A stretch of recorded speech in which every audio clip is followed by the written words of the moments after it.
The pain never went away. It was just delayed. GT Pain, guys. This is GT Pain. What better guest can we have for an episode like this? Our dreams just came crashing down right in front of us. You could just feel the life being sucked out of the stadium. I don't remember what the stat was for the ACC and 28-0 leads, but it was something along the lines of like 0 and 340 something. And Georgia Tech almost beat the odds, man. They were close. At that point, I knew, and I was with my dad at the game, and I looked at him, and I was like, if we score here, we're going to win this football game. You can say it's our Super Bowl. You can say whatever. It's a rivalry game. It's the biggest game of the year every year, no matter what the stakes are. A fantastic football team. Again, nothing but the utmost respect, but to act as if Georgia Tech has no chance in this game, I think, is extremely silly, and I'm just never going to say that. UGA fans will tell you it doesn't matter. It matters a lot to Kirby Smart. He is on record saying he wants to beat nobody more than Georgia Tech. That the defense found something in that second half. Outside of one play in that second half, the defense was starting to play pretty dang well. So if they can be that defense, if they can be that second half defense, hey man, you never know what can happen. There's a quarterback that didn't have his best performance last night that plays in Atlanta, Georgia, and he's a stud and he's a game changer. And we saw that against them last year, and he can do it again. He can put this team on his back. He's done it so many times before, and there's no one on that field that's got a helmet on that wants to win that game more than Haynes King will on Black Friday, and I can guarantee you that.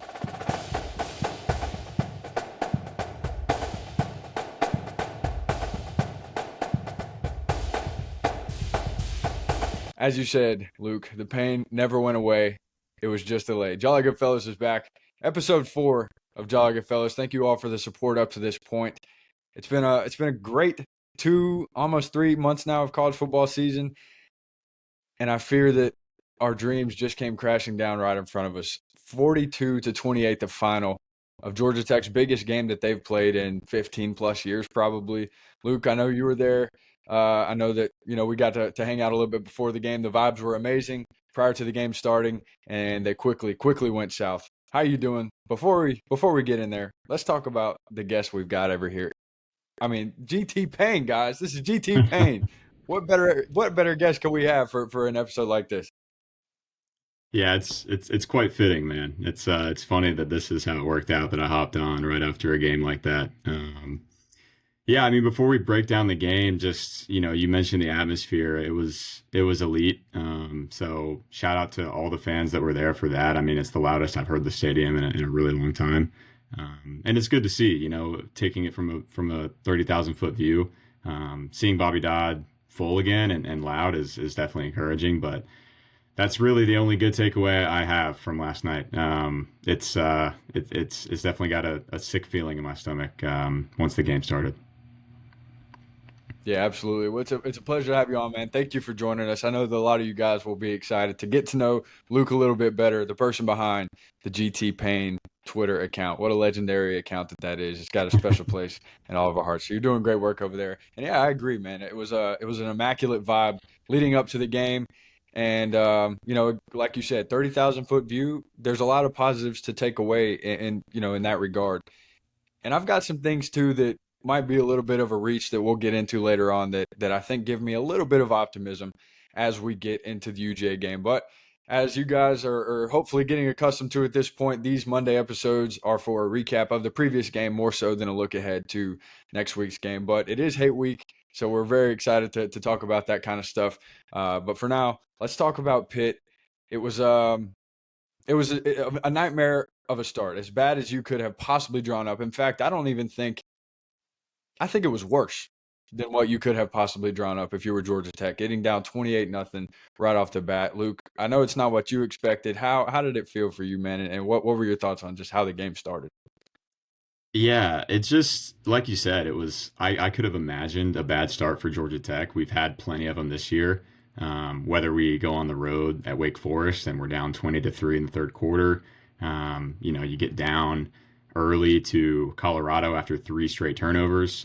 Those are bad starts. This was a horrific start. Being in the stadium and if you were watching it on TV, you could just feel the life being sucked out of the stadium. And after that 4th touchdown, 28-0 early in the second quarter, it really just felt like the you could hear a pin drop in the stadium, and there was really no hope. So that start was really brutal. They were doing whatever they wanted, and we kind of saw the same defensive problems that we've been seeing for this, these last 3 weeks down the home stretch of the season. Yeah, I think even people that don't really watch Georgia Tech, like we do and like all the great Georgia Tech fans do, can tell you that going into this game, if Tech were to have success, it was going to have to start with the defense. Obviously, the offense has been a pretty consistent unit for most of the year. The defense, as of late, has had some pretty glaring holes, and those were absolutely exposed, especially for the first 20-ish minutes of the football game. Things got a little bit better as the game progressed, and we'll get into that.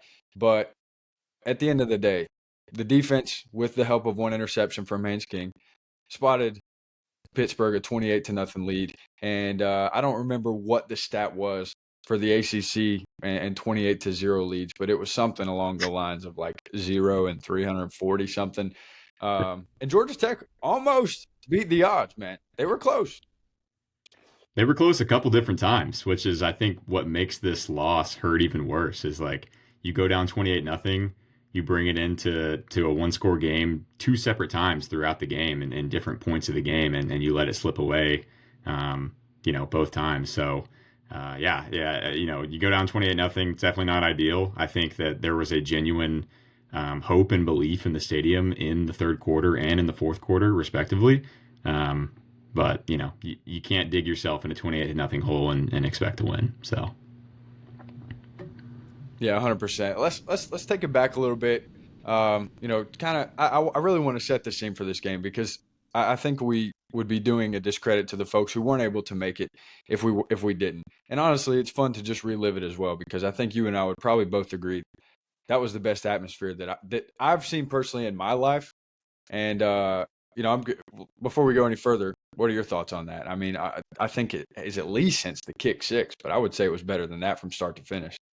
yeah, yeah, no doubt. I mean, I was 15 years old when the kick six happened, but I still remember it vividly and seeing campus. Like I think I knew how electric of an atmosphere and a great day it was going to be when I turned on ACC Hmm. Huddle at 10 a.m. I was still in my Airbnb in Atlanta and it was packed. Like there was people there and kick wasn't for another 9 hours. And so that was Yeah. kind of like, okay, wow, like we're popping out, we're showing up. I got to campus around noon, a little bit after, and it was buzzing. No pun intended. The people are running around and everyone is just having a great time. There's music playing. It's more people than I've ever seen.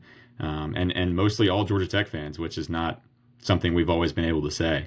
So it was a really buzzing atmosphere and campus was alive and getting in the stadium. I think if we want to talk about right when the game started too, right before, the light show was awesome. We haven't seen much of that this year, and the music, and it just really felt like, okay, like here we go. This is we have it in front of us, and let's do it.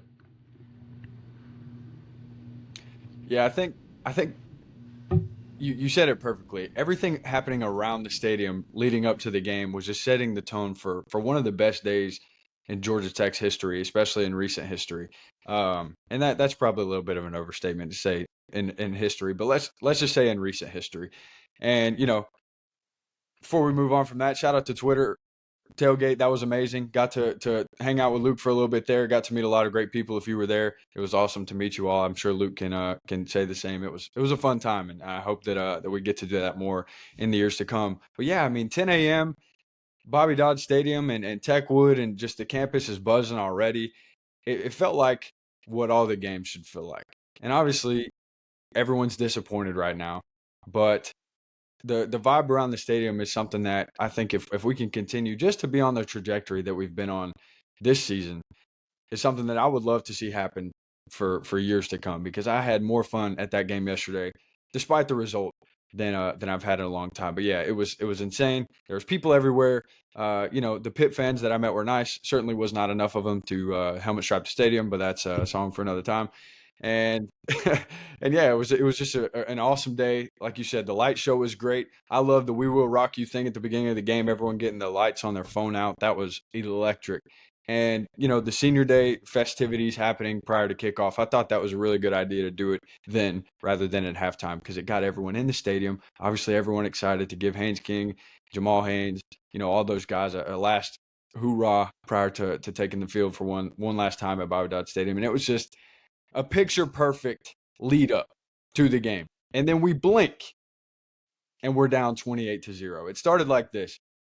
Georgia Tech gets the ball first, lost a coin toss again. I believe that makes us 0-11. Some people think we've won one of them, but other folks say we're 0-11. Either way, it's not great. You lose the coin toss, you get the ball first, and you go 3 and out. All right, that's not ideal. Defense, it's time to see if you've been able to cook anything up. We heard Brent Key say that some things were going to change. Let's see it happen.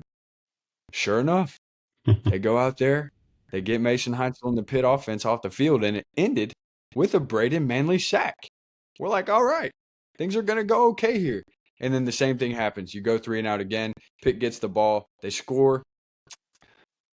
I don't know if we went 3 and out again. I think by the end of the first quarter, Georgia Tech only had like 9 yards of total offense. It might have been -1. There was a long time where in rushing they were in negative yardage, but Yeah. I'm yeah, pretty sure not a I'm good pretty sure offense towards the end of the overall. first it was -1 or -2, I think. I know I looked up towards the beginning of the second quarter and we had 20 total yards, I think. Um, so yeah, it just wasn't a good start. They always, you always hear not only Brent Key but all college football coaches talk about complementary football. Um, and Mm-hmm. we were firing on absolutely zero cylinders last night in the first and second quarters, or at least the beginning of the second quarter. This Georgia Tech team is expected to the offense is expected to pick up the rest of the team, and that didn't happen, and that's a big reason why we got in such a hole early. Yeah, definitely. It was a nightmare start. I remember texting some people before the game, like, you remember in 2014 when we were up 28-0 in like 5 minutes against Pitt? That would be so awesome if that happened again today. And it did happen, but just not for the right team. And yeah, a nightmare start. We're not going to say anything more about it. Haynes King again throws a pretty bad interception to kind of aid Pitt in getting one of those touchdowns. I mean, I watched it again on the broadcast this morning. Kind of threw it to nobody. There was 3 Pitt defenders that had a decent chance at intercepting that pass and a better chance of intercepting that pass than any Georgia Tech receiver had of catching that pass. So it was just a one of 2 major lapses that we saw from Haynes King that night. And then we started to show some signs of life, Luke. It started to pick up a little bit. The offense starts to click. You score a touchdown. You score another touchdown. And before you know it, Pitt's missed 2 kicks. Thanks to an offsides, they got a second chance. Still missed it. And Georgia Tech's going into half only down 2 scores with all the momentum in the world. What were your thoughts at that point? Yeah, I mean, I think like any other fan at that point, we go down 28-0. Haynes King has a rushing touchdown. I believe it was a 5-yard rushing touchdown to cut the lead to 28-7.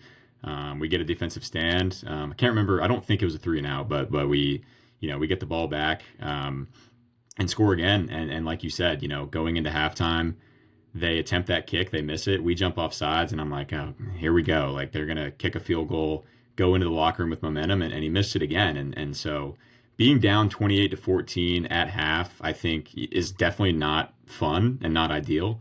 But after the start that we had, me personally at least, and I think most people in the stadium and everyone watching the game said, okay, you know, all things granted, this is where we want to be. We have a chance to win this game. We're down by 2 touchdowns. That's not an insurmountable point spread for this offense and this team. So it was ideal to after the start that we had to only be down 28-14 going into the locker room.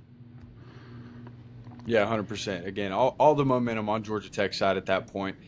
I was in my head, I'm thinking, okay, if Haynes King can lead this team back from a 28-0 deficit, despite despite a not a great first half performance, this is his Heisman moment. This is his opportunity to come out and really, really cement himself as one of the few that will be in New York this year. Um, it didn't happen, and we'll get into that. But overall, a really good recovery from Georgia Tech. I think a lot of people were saying online and stuff, you could hear a pin drop in that stadium after you go down 21 and then 28-0.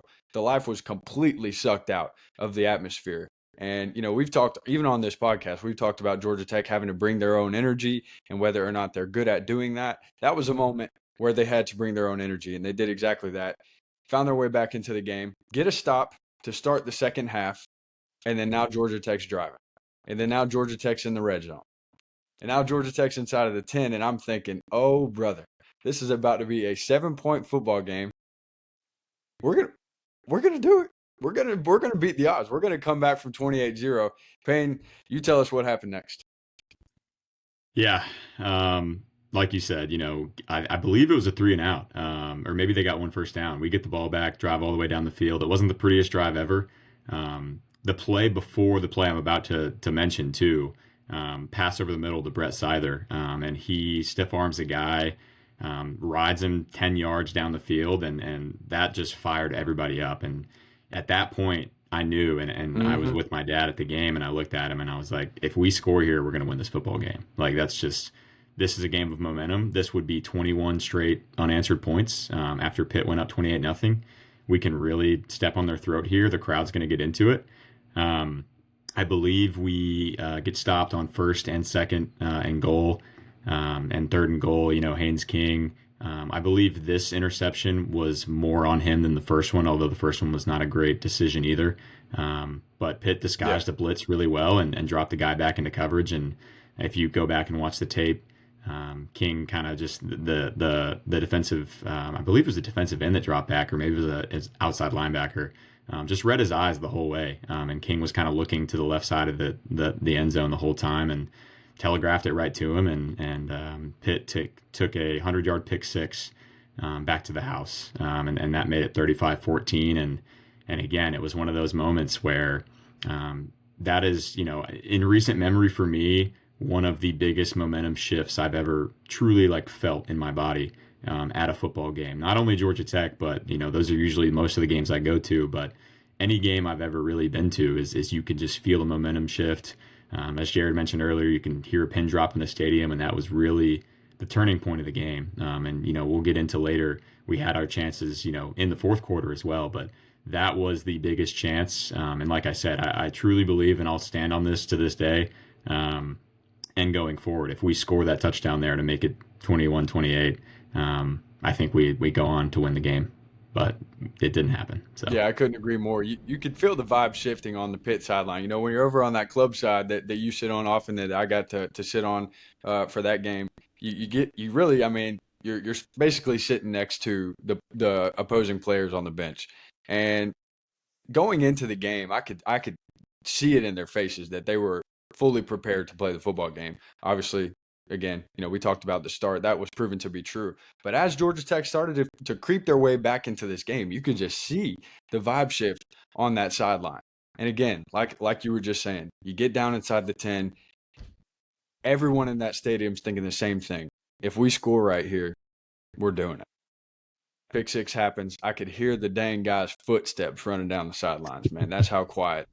That's how quiet it was. I mean, it was unbelievable. Um, Goes yeah, from what should have been 28-21, or at the very worst 28-24, to 35-14. And all of a sudden you're thinking again, all right, it's over. We we're done for. It was a good, good valiant effort, but this ain't happening anymore. But credit to the team and credit to the defense. They really started to kind of bow their heads back again.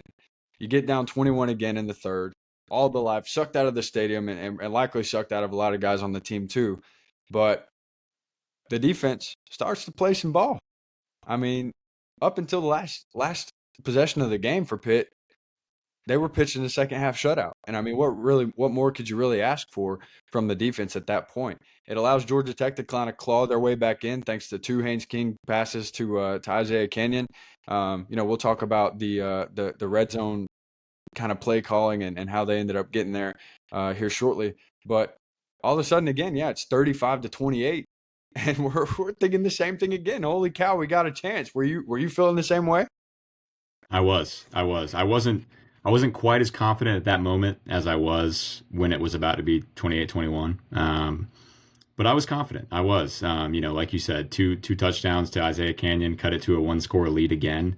I believe there was 5 minutes to go in the game at that point, and we're giving the ball back to them with three timeouts and 5 minutes on the clock, and that's an eternity. And you can get the ball back. Like you said, the defense was hooping in the second half. I mean, just I think we maybe had 3 or 4 sacks alone in the second half. I'm not sure. I would need to go back and look at the stat sheet, but it was a lot. And Gideon was, Yeah, we kind of all knew that we were going to bring pressure the whole game because that's kind of the only way we can really rush the passer. But we were bringing pressure, getting sacks, and yeah, I think it's a testament to what this team has done all year is why the fan base had hope at that point and earlier in the game too, because we've been doing this all year. We came back versus Clemson late. yeah, We came back and props versus to the fans too, because a lot of people I think would have at a lot of other places probably would have left at that 35-14 point. Um, but you battle back in, like you said, 5 minutes and three timeouts. Anything can happen at that point, and it seemed like maybe there was a chance that it was going to happen. You get Pitt to a third down, 3rd and 4, and then they complete a little pass. They find the gap in the zone, which happened all night long. And it's been a common theme for the last few weeks. But find the gap in the zone. I think it was a gain of 8 or 9 yards. Get the first down, and then break one for however long it was. I was too checked out and still too checked out to go see exactly how long it was. It's probably in the range of 60 or 70 yards, um, and effectively in the football game. But prior to yeah, that, I I'm believe thinking, I believe it was go a ahead. 56 yarder up the middle, and you mentioned that 3rd and 4, the short little pass to get a first down. I think that was the moment where, like, because obviously after that there was Hmm. still a chance that we could get a stop, but I think that third down was like, okay, we're either going to get this stop or they're going to either run the clock out or score, which they did. That third down to me, that third and 4 receiver just ran a little stick route at the sticks and caught it, and it was a first down. And I think at that moment, it might have been the next play or maybe 2 plays later is when they ripped off that 56-yard Yeah. touchdown run, and that was kind of when it was like, all right, the wind's out of the sails. Yeah, I think it was the very next one that he broke that one. And let's give the kid some credit. I remember before the game, my dad texted me like, "Hey, Pitt's starting running backs out." I'm like, "Hey, that's not a good thing at all." If you if you watch the NC State game, everybody's so excited that Hollywood Smothers is out, and then we get absolutely gashed by their backup for 200 yards. Same thing happened again. Jakiri and Turner, 21 carries, paying 201 yards and a touchdown. The dude's averaging a first down when he was touching the ball. What can the Georgia Tech defense do to prevent themselves from getting ran all over, especially next week as we get into the UGA game? Well, I want to give all the credit in the world to the Pitt running back room and the run game in general. I also want to say I truly believe that last night I could have thrown on a Pitt uniform and probably rushed for at least 75 to 100 yards. That's how dismal this run defense was last night. Um, I it's just with the linebackers in particular, they just always seem out of position and they get washed out on run plays, particularly in the A and B gap up the middle. Um, Hmm. and when they're out of position, that's going to happen. And then it's a one-on-one with the safety, and a lot of times running backs are going to win that battle. And so credit to them.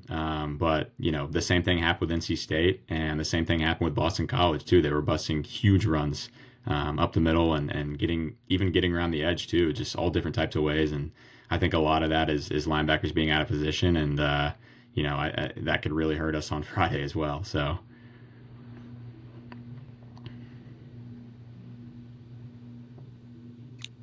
Yeah, 100%. Going into the game, I mean, the vibe around the team is obviously you got to stop the run, but something that we even discussed on this show is that you got to get some pressure. And Georgia Tech was able to do that, get 6 sacks. Cam and Spalding leading that group with two, but Mason Hunchel still overall pretty solid game. 20 of 27 through the air for 226 yards, 2 touchdowns, and no interceptions. Another thing outside of the run defense that the Georgia Tech defense continues to struggle with is creating turnovers, particularly interceptions. Is there anything that stands out to you? You know, the Georgia Tech secondary, a pretty senior led group, as we all saw last night. I mean, Amari Harvey, Rodney Shelley, Omar Daniels, Jai Gilmore. Hope he gets better soon, by the way. All seniors but just not a group that's been really good at creating turnovers. Is there anything that stands out to you, or anything that you think could happen to help them create some more turnovers, particularly interceptions? Yeah, I don't know. It's really perplexing to me, the lack of, because last night I think you probably feel the same way. Is it feels like a lot of passes Hmm. over the middle against the secondary are just right there, and the ball feels like it's in the air for so long, and we're usually, sometimes we're out of position. When we are in position, it just doesn't feel like we're there in time. It's like we're a step late. And I'm not a amazing defensive mind, so I don't know, the football science behind why that might be. But yeah, it just seems like they're always a step late. We were laying big hits across the middle, so we were in position to make these plays, but no plays on the ball were made, and every time we did, lay a hit stick across the middle, the Pitt receivers held on to it. So credit to them. But yeah, the turnover issue has been really bad. And it's like going back to the 2014 defense. If you remember that, that was not a great defense, but we forced a lot of turnovers. And so I think Hmm. this defense has that vibe. It's just the turnovers aren't there, and so you're gonna get gashed. Yeah, sure. I mean, it's a great point. There are a lot of similarities looking back to that 2014 group, but as you mentioned, they were creating turnovers left and right. Not the same thing that's been the case for this year's group. Again, props to the Pitt offense. They did what they had to do. Kenny Johnson was a favorite target we talked about last week going into the game. He balled out again, 6 receptions, 91 yards, and a touchdown. On the Georgia Tech side, obviously, again, Haynes King, we all wanted better for him for his senior night. His final stat line, 27 of 41 for 257 yards, 2 touchdowns, and 2 interceptions. Honestly, not the worst stat line in the world. But we all know how the game went. We've talked about it, up to this point. So obviously, it's not going to be remembered as a good game for him. One thing that I thought was interesting. We're curious your perspective on this. Jamal Haynes, obviously, we're all looking for him to have a breakout game, and he was given ample opportunity to have just that. Malachi Hosley, who I think a lot of people would have considered the clear RB1 going into this game, only given one carry last night. And again, I get you got to give Jamal some play on his senior night, and we all know that he's capable of having a fantastic game. And I think he played pretty well. But why do you think Hosley only got one? Do you think it was just the senior night stuff, or do you think maybe he's a little banged up? I just thought that was crazy. Yeah, it was pretty wild to me too. I think it's a little bit of both. I think Jamal got the start because of senior night, and I think he had a lot of motivation internally to probably have a big night. And it was reported on after the game that Hosley was banged up, but then you also see him in there on that third and short conversion where they do kind of the fullback handoff where he got the first down, and I was like, oh, there Yeah. he is. I hadn't seen him all game, so if he was banged up, he was clearly healthy enough to get us a crucial first down. So, bit of a head scratcher there.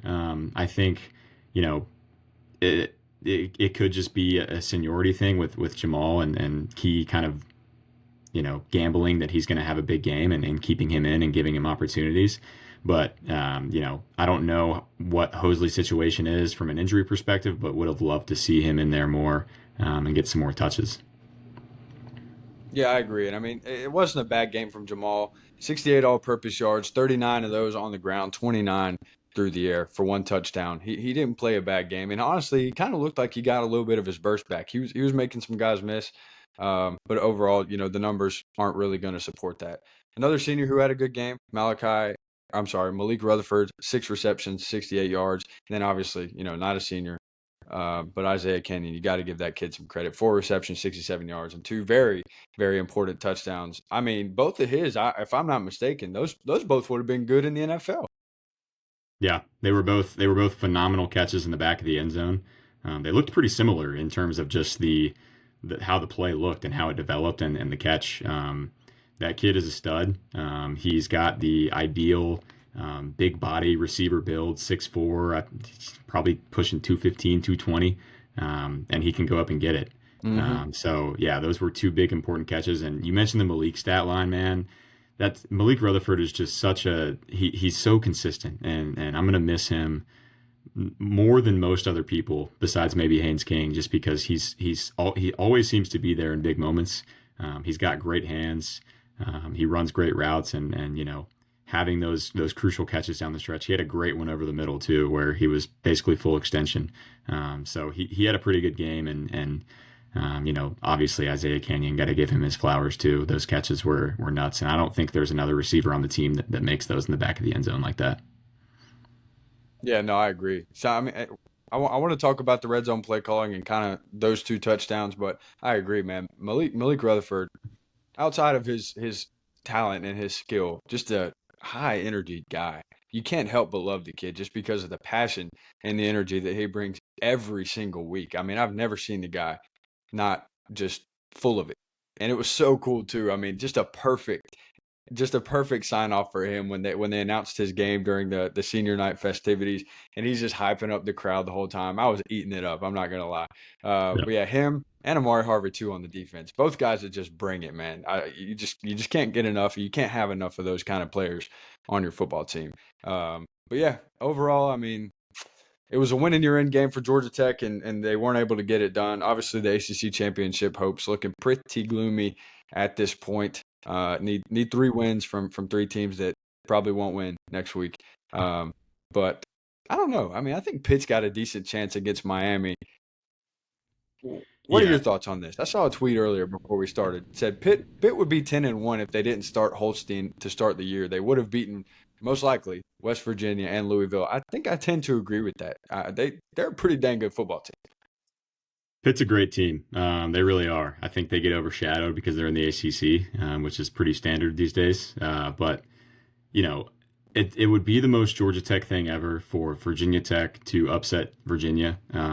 Cal, they just fired their coach today, I think, for them to pull off the upset versus Hmm. SMU. Give Georgia Tech fans just a glimmer of hope. Maybe we can backdoor our way into the ACC championship and get second life, and then Miami just absolutely beat the brakes off of Pitt and crush our hopes after we were clamoring to be ranked above them. So that's my prediction on what's going to happen, and that would be a very Georgia Tech thing to happen. But yeah, I think I'm kind of looking back at this point. Obviously, you want to win the game last night. Pitt's a great team. We couldn't get it done. I look back to the NC State game. I think if you win that, you may not even be in this scenario tonight, or I guess not Hmm. tonight. Yesterday night may have been a even if you lose, you still have a great chance type of game. But it was, it wasn't that because we didn't handle business down the stretch. So a lot of things need to happen for the ACC championship. I've personally kind of given up hope, you know, which kind of shows through the Twitter account I run. Tend to be negative sometimes about this team, but yeah, it would take a miracle. Yeah, I mean, you've been a Tech fan for a long time, man. There's sometimes there's just some natural pessimism that it comes with the gig. But yeah, I agree. It would be pretty heartbreaking for that to happen. I really don't know what to expect next week. I'm kind of in the same boat as you. I think my shift is more focused now at the UGA game and maybe a bowl game. I'm curious though what your thoughts are on this. My fear as we get into these last two games of the season, because in all likelihood now we've only got two left. I'm worried that it was very, very blatant throughout the year that Brent Key and this football team's expectations were a championship, whether that was an ACC championship, a national championship, a playoff berth, whatever it might have been. And in all likelihood, they're not going to have the opportunity to play for that anymore. Two things can happen from here. They can finish the season strong, still try to salvage what has been a great year with a win over UGA and then a bowl victory against what would probably be a pretty good team at that point. Or they can look at what the goal was and they can say, well, dang, we're not going to hit our goal and go get smoked against UGA. And then, kind of like last year against Vandy, clearly just not give a rip against whoever they play in a bowl game and get beaten in that one as well. Which do you think is going to happen? I know which one we're all rooting for, but do you kind of agree that's an area of concern? 100%. I think after a game like that, a loss like that with a moment in front of you, and you don't reach your goal, you fall short. It's really easy to just mail it in, and I think the wind is taken out of the sails of this team. I think there's a couple guys in that locker room, particularly obviously Brent Key and Haynes King, that really want to get that win on Friday against the in-state rival, as they should. Um, but I think we're going to find out a lot about Brent Key's message to the team and kind of how we come out. And we've learned a lot about Brent Key over these last 3 years. Since he's been in the full-time role. But we continue to learn every week, and we're going to learn a lot more based on our response and kind of how we come out. Because I really don't see this team laying down ever and just kind of giving up and coming out flat against an opponent like UGA. Someone, it's our in-state rival, and they can say that it's our Super Bowl, whatever. It's a rivalry game, man. Like, of course, we're gonna come out swinging just like we should, but that's a whole different conversation. But yeah, I would be surprised if we came out and didn't and just didn't fight, and came out and laid down. I think we're gonna come out passionate, and I don't think that necessarily leads to a win. But I tend to err on the side of I think we're gonna come out with a passion, wanting to win. But it's tough. It's got to be tough for Brent Key to talk to the locker room after a loss like that, and kind of having to refocus your team on, okay, we got to shift our goals now. We fell short of our main goal, but we still have these couple games in front of us left. Yeah, 100%. That's well said. I think I agree. I don't expect them to come out flat. We're talking about that would be a different conversation. Let's get into it. We've talked enough about Pitt at this point. Congratulations to them. A fantastic win for that program. To come into a stadium in an environment like that, um, it impressive, especially to come out 28-0, man. I mean, can't say enough about how well they played. They were definitely the better team last night. And, despite Narduzzi's attempt to get us back into the game with that fake punt, they still were able to pull out the victory. So congratulations to them. Let's move on, though, because there is still a massive football game ahead. I mean, say what you want. Again, like you said, you can say it's our Super Bowl. You can say whatever. It's a rivalry game. It's the biggest game of the year every year, no matter what the stakes are. And they Georgia Tech is preparing to play a really good football team in Georgia, a team that a lot of people are saying is peaking at the right time, just due to some of the results that they've had on the field in these last few weeks. Let's talk about those results.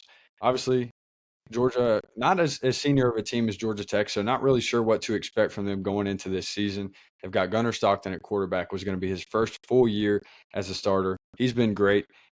They can't get over the Alabama hump for whatever reason. That's a team that continues to stump them. But since then, they have a very good win against Ole Miss. They squeak one out against Florida. They squeak one out against Auburn. They lose, or I'm sorry, they dominate Mississippi State. They dominate Texas, and obviously they dominate Charlotte yesterday. So it's I can see why people are saying that they're starting to peak. What are your thoughts on how Georgia's been looking these last few weeks and really ever since the Alabama loss? Yeah, I mean, as much as I dislike UGA, I have a lot of respect for not only their program but Kirby Smart, and I think them peaking like this is something that they've done since he's been there, and it's a testament to a good program and a good coach. He's having his boys ready at the right time, and they really are.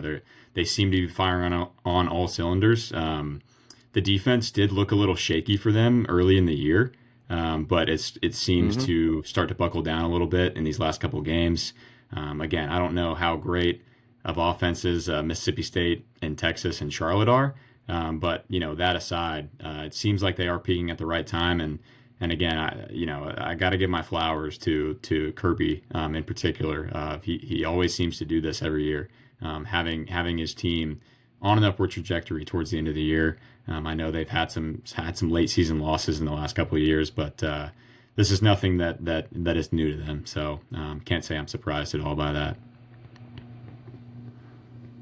Yeah, 100%. I couldn't agree more, and I think that's an important thing to say as we get into hate week. There's nothing but respect, at least coming from this side. I can't say the same for a lot of people on that side, but we're not so delusional where we don't see what's been going on there for the last 10 years since Kirby Smart has been head coach there. A phenomenal head coach, someone that I think by the time it's all said and done will be sitting at the mountaintop with the likes of a Bear Bryant and a Nick Saban when he hangs it all up. I'm just being honest. And again, that's respect. I fully respect what they've got going on there. That being said, I'm not going to go into this week just saying that we don't have a chance. I'm not going to go into this week saying that, that we're going to get dominated. We might as well not even show up. Those boys put their pants on the same way as we do. And, again, these results that they've had recently, they're good results, but how good are these teams really? And how different could things have looked if the refs decide that the Florida receiver caught the pass? If the refs decide that Auburn's quarterback, Jackson Arnold, did cross the plane with the football, how different could these things have looked? I mean, a fantastic football team, again, nothing but the utmost respect, but to act as if Georgia Tech has no chance in this game, I think is extremely silly, and I'm just never going to say that. Yeah, and I'm right there with you. And I think last year shows that, and ever since Brent Key's been here, but in particular last year, we were 19 and a half point dogs, if I remember correctly, last year, and Hmm. should have won the Hmm. game. I'm not even going to mention refs. I don't usually like to do that, but aside from refs, we were up 17 nothing at halftime, and had a 13-point lead really late, or 14-point lead in the fourth quarter with like 6 minutes to go. So, Yeah, and we should have yeah, won, but we didn't. So, I think in a game like this, as much as UGA fans will tell you it doesn't matter, it matters a lot to Kirby Smart. He is on record saying he wants to beat nobody more than Georgia Tech. Their fans don't seem to agree with that for whatever reason, but he feels that way, and the locker room feels that way, and Brent Key feels that way about Georgia. This is a rivalry game and it's huge, and this is the one that everyone wants to win. And I think this is a type of game where you throw the records out the window, and you have to be able to, if you're Georgia Tech, move on from what just happened. And this is a massive game for both programs. I mean, a win for Georgia Tech, as far fetched as it may seem to some, would erase what happened on Saturday night, because it would really put some Listerine in the bad taste that's in our mouths right now. But yeah, I'm never going to be a guy, just like you, Jared. I'm never going to be a guy that is going to say we have no chance. I know the defense has been shaky. They run the ball well. Our defense is not good at stopping the run. But like I said, in a game like this, I feel like you have to throw stats and throw records out the window, and just go and play some ball. yeah. I couldn't agree more. And the narrative that I'm going to run with this week is that that the defense found something in that second half. Outside of one play in that second half, the defense was starting to play pretty dang well. So if they can be that defense, if they can be that second half defense, hey man, you never know what can happen. But yeah, Georgia's got a lot of weapons that the defense is going to have to stop. Obviously, Gunnar Stockton is a guy who's now put himself pretty solid into the Heisman conversation.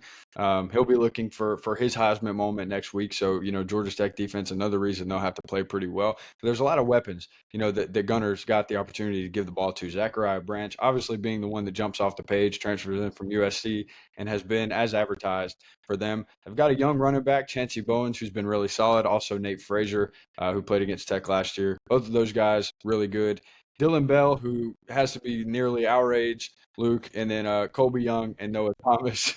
Both of those guys pretty good in the at the receiver position. So I mean, I've got again the utmost respect for what is going on here. It's going to take a near perfect game for Georgia Tech to pull it out, but I see no reason why they couldn't do it. Yeah, I mean, just a lot of guys you got to pay attention to. Is there anything in particular that stands out to you about Georgia that the Georgia Tech fans need to keep their eye on headed into next week?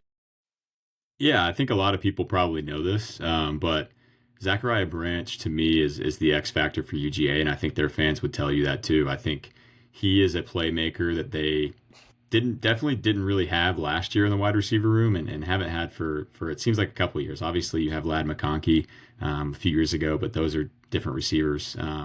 Zachariah Branch is a guy that can really take the top off and change a game.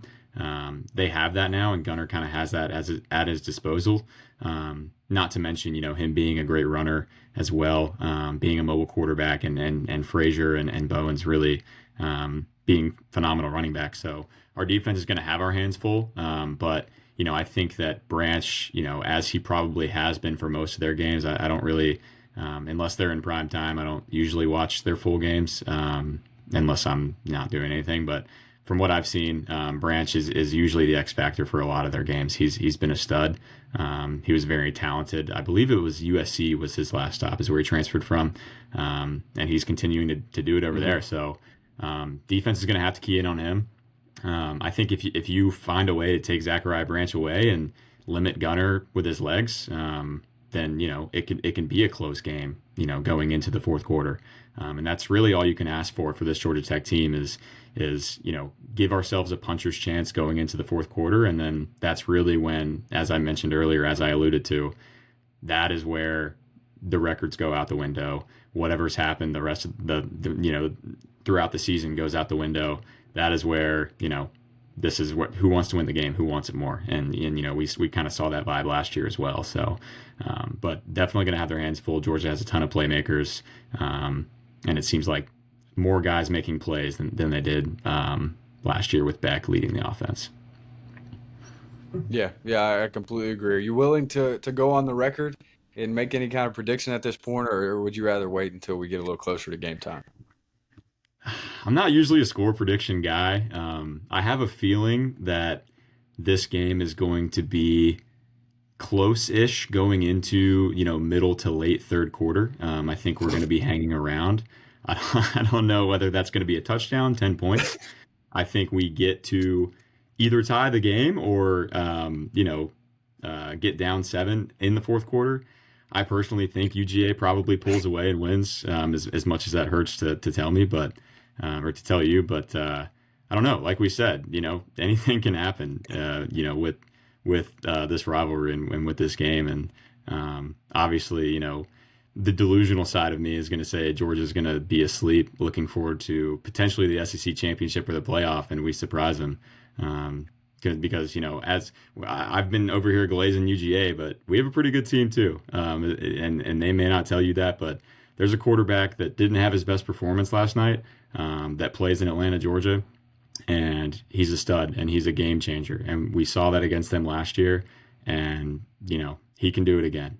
He can put this team on his back. He's done it so many times before, and there's no one on that field that's got a helmet on that wants to win that game more than Haynes King will on Black Friday, and I can guarantee you that. So we'll see what That happens. just got, I mean, that just moved me, man. That just got me going a little bit. A swing of emotions there. You made me almost cry laughing. Now I'm feeling fired up. I'm feeling motivated. Yeah, that was great. Will you be at the game, Pam? Will we be able to link up again? I will be there. Yep, I will be there. And I'll be rooting us on no matter what happens. And I don't know, Jared. Do you have any score prediction on this? Do you feel a way, one way or the other on where it's going to go? I don't know if you're a guy that likes to throw a number on a score prediction or just how the vibe of the game is going to be. But do you have anything that you maybe want to say on that? Yeah, yeah. If you asked me that question at this exact time, 24 hours ago, I'd have said we were going to lose by. I was text. I'm just going to be honest. I was texting my UGA friends saying UGA minus 30 and a half. If anybody wants to sprinkle that, I'll take that bet. If somebody wants to take that bet, um, today, now that my dramatic phase is over, and I've almost moved on from what happened last night, I don't think it's going to be that bad. I think this could go two ways though, and I tend to agree with what you said. I think one of those ways is that it's a very close game going into the fourth quarter. And if we get that version of Georgia Tech, a version of Georgia Tech that's been extremely good in those late game situations, um, you know, lots of moments that you can point to throughout these last few months where Georgia Tech has been probably the best team in the country with the ball in their hands, needing to go win a football game. If you can put us in that situation, I like Georgia Tech. If not, and if we get the first quarter defense and the first half defense that we got last week, and the first half offense too, let's not let them skate by without any scrutiny. They sucked. If we come out looking like that, I think it could be probably Georgia Tech's worst loss against Georgia under Brent Key. Again, I think I would tend to. It could be somewhere in the middle of those two, but I think it will most likely be one of those two things. Yeah, and I think Pretty it goes pretty back nervous to stuff. it kind of goes back to what we said earlier about the message that Brent Key gives to the team this week, and how we come out. If we come out impassioned and on fire, then it will be a game in the fourth quarter. And beyond that, I don't know what's going to happen, because I don't want to.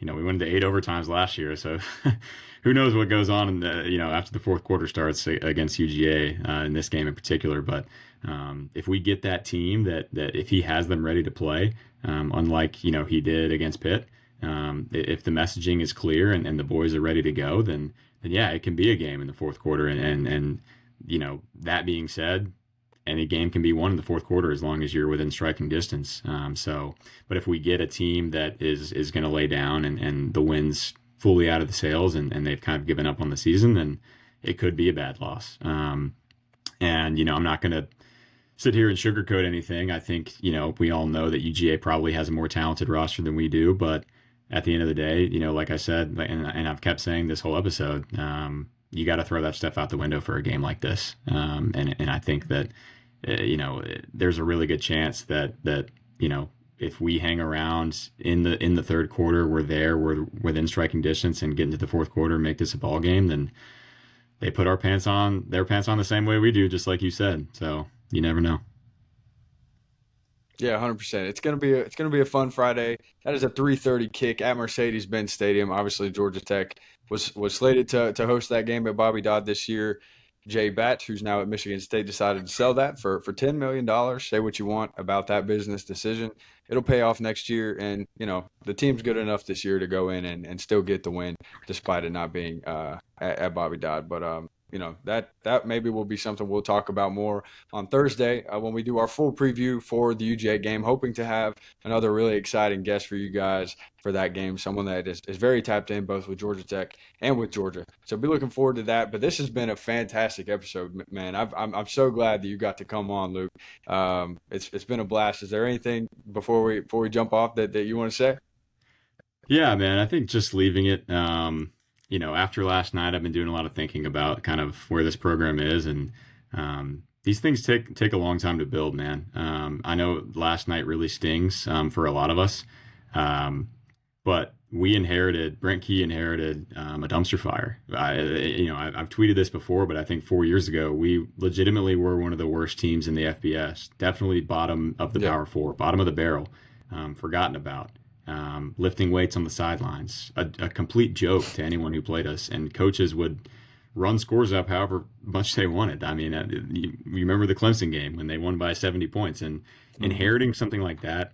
This is the end. We're nearing the end of year three under Brent Key, and having 9 wins and being missing your goals and not reaching your goals, but being on the outside looking in, right there, with the college football playoff in grasp already. I think, the program is ahead of schedule, in my opinion. And, it sucks the way that the game ended last night and kind of how the season's going to end in terms of not making the ACC championship probably and not making the playoff. But these things take time to build. And I think for anyone who might be questioning, I don't know if anyone is, but if for anyone who might be questioning if we don't have the right man, as our head coach, I would strongly disagree with that, because I think, it's only up from here. Yeah, very well said, man. I completely agree. Got to keep the faith. We got the right guy. There's no doubt about it. And he's got another opportunity to go and prove that this Friday. So we certainly appreciate you guys all listening. It's been a really fun episode, Luke. Thank you again. Everybody go follow at GT Payne on Twitter if you don't already. Awesome, awesome content coming from Luke over there. So be sure to go tap in there. Appreciate all the love this past week. And since we've started the show, it's been a blast and looking forward to continuing. We'll definitely have Luke on again, hopefully soon. So thank you guys again for all the support. For Luke, aka GT Payne, this is Jared Hallis and the Jolly Good Fellows.